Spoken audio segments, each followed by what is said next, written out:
Merci. Alors oui, en 3 minutes, expliquer pourquoi je vais voter contre ce budget et présenter l'intégralité de mes 14 amendements et vœux. C'est un petit peu la mission impossible. Alors j'essaye de faire au plus vite. Écoutez, chers collègues de la majorité, d'abord, certains parmi vous ont salué la politique de Monsieur Macron, d'autres, au contraire, l'ont vivement critiquée. Résultat, évidemment, aucune initiative n'est prise par cette majorité pour permettre aux Parisiennes et aux Parisiens de résister à cette politique d'austérité. Or, ce que Macron nous propose, c'est l'équivalent du coup d'État des institutions européennes à l'encontre de la Grèce. Oui, parce que la contractualisation, eh bien, ça vise à remettre en cause le principe de libre administration des communes en imposant des réductions de dépenses avec la menace de la mise sous tutelle.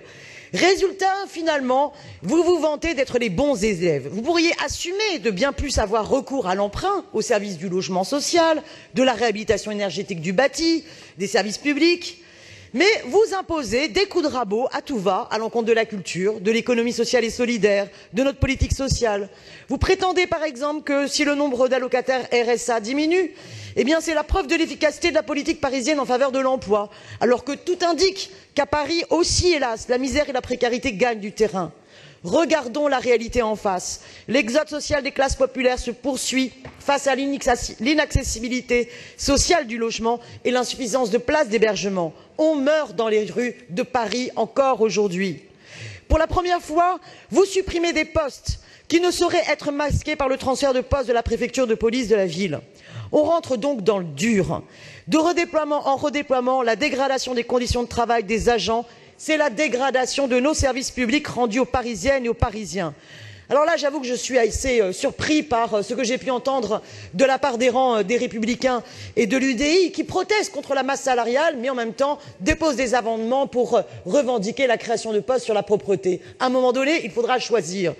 Et concernant la question des agents de la ville, je trouve dramatique que vous décidiez de ponctionner une telle coupe à l'encontre de la GOSPAP, à l'encontre des œuvres sociales et culturelles de la ville.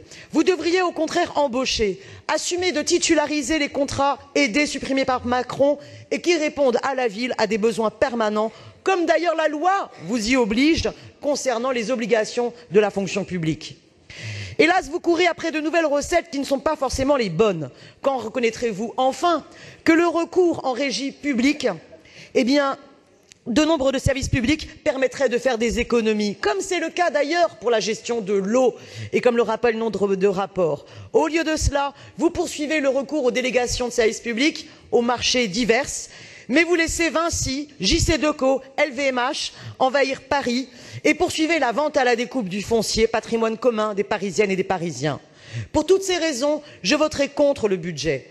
J'espère que d'autres groupes soutiendront mes amendements et vœux, qu'ils soient généraux ou précis, comme ceux relatifs au soutien à Copcycle ou à la maison d'archives et d'exposition des mémoires LGBTQI. Je vous remercie.